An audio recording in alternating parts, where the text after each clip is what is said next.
Welcome! I would like to share with you this amazing recipe, but red lobster with garlic, pepper, and ginger. Don't forget to support our channel.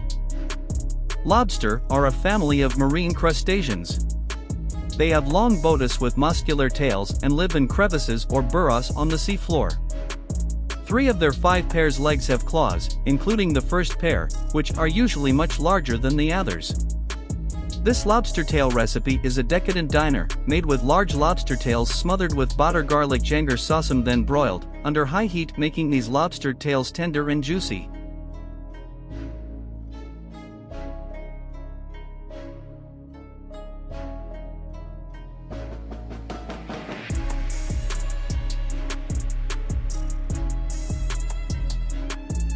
Start by cleaning lobster tails. Using kitchen shears, butterfly the tail by cutting down the center. Loosen the meat and pull the lobster meat upward. Salt and pepper the meat and set on a baking sheet.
In a small bowl, whisk together the melted butter, garlic, ginger, and pepper. Spread evenly on each one.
Broil the lobster for about 8 to 10 minutes or until the meat is opaque and lightly brown on the top.